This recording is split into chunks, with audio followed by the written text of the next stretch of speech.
Assalamualaikum warahmatullahi wabarakatuh. Jumpa lagi kita dalam pembelajaran tema. Pada pertemuan kali ini kita akan membahas tema 3, peduli terhadap makhluk hidup, subtema 1, hewan dan tumbuhan di lingkungan rumahku, pembelajaran 1. Kita awali dari kutipan kalimat berikut. Sebagian besar masyarakat Indonesia mengonsumsi nasi sebagai makanan pokok.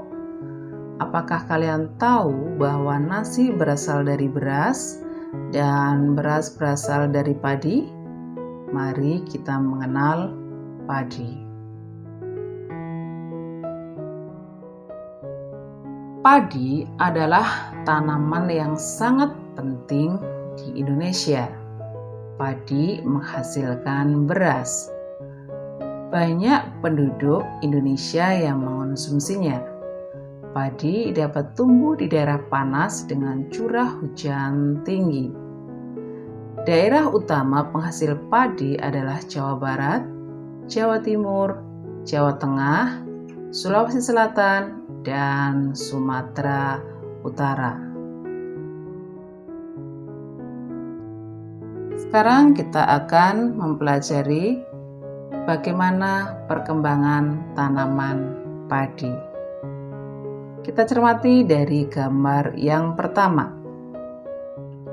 Pertama-tama, benih atau biji padi dimasukkan ke dalam karung goni dan direndam 1 malam agar berkecambah.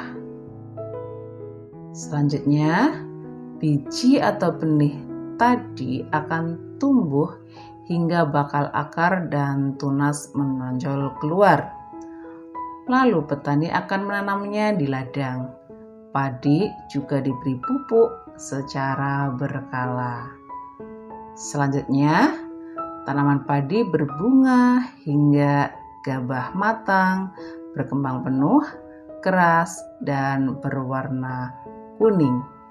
Padi siap untuk dipanen. Berikut adalah beberapa cara untuk mempertahankan supaya padi tetap bisa dinikmati oleh masyarakat Indonesia. Yang pertama, menjaga bibit agar dapat ditanam kembali. Kedua, menjaga lahan pertanian, jangan sampai lahan digunakan untuk kebutuhan lainnya. Misalnya dijadikan untuk mendirikan bangunan. Yang ketiga, menjaga kebersihan lingkungan sekitar. Yang keempat, saluran air dijaga agar tetap mengalir. Dan yang terakhir, pergunakan beras secara tidak berlebihan.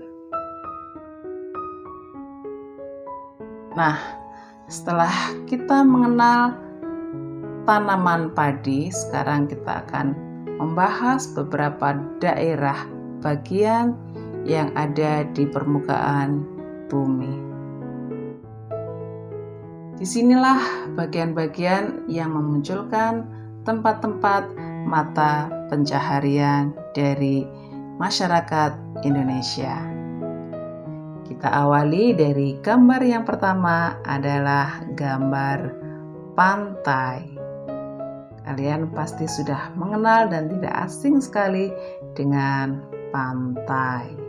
Ya, pantai adalah daerah yang berbatasan langsung dengan laut. Pantai ada yang landai dan ada pula yang terjal. Pantai yang landai biasanya digunakan untuk objek wisata. Bagian berikutnya adalah dataran tinggi. Ya, dataran tinggi adalah permukaan bumi yang ketinggiannya 500 meter di atas permukaan laut. Dataran tinggi biasanya dimanfaatkan untuk peristirahatan, objek wisata, dan usaha perkebunan. Sungguh menarik, bukan? Ya, kita lanjut pada berikutnya, yaitu dataran rendah. Dataran rendah adalah permukaan bumi yang datar dengan ketinggian kurang dari 200 meter dari atas permukaan laut. Pada umumnya, dataran rendah berada di sekitar pesisir pantai.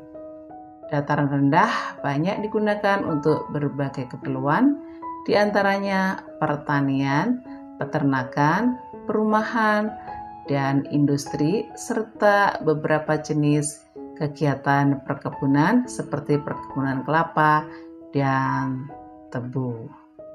Dan yang perlu diingat, padi banyak sekali dijumpai di daerah dataran rendah.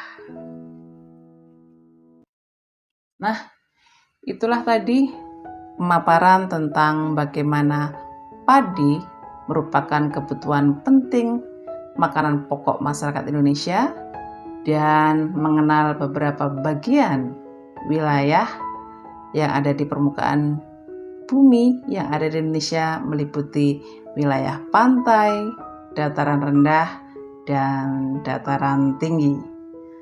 Saatnya sekarang kalian mengulang kembali pengetahuan yang telah diberikan dengan cara mengerjakan evaluasi berikut. Buka buku tema kalian halaman 4 dan jawablah pertanyaan seperti pada gambar. Tuliskan sedikitnya 5 pertanyaan dari masing-masing gambar. Dan yang kedua adalah buka buku tema halaman 6 dan jawablah pertanyaan seperti pada gambar. 3 wilayah bagian tadi meliputi pantai, dataran tinggi, dan dataran rendah. Tentukan di manakah lokasinya, ciri-ciri yang dimiliki, sumber daya alam yang dipunyai, manfaat dari wilayah tersebut, dan mata pencaharian penduduk yang ada di daerah tersebut. Itu saja pertemuan kita kali ini dalam pembahasan tentang mengenal padi sebagai makanan pokok dan wilayah-wilayah yang meliputi dataran rendah, dataran tinggi, dan pantai yang perlu kita ketahui. Selamat belajar untuk semuanya.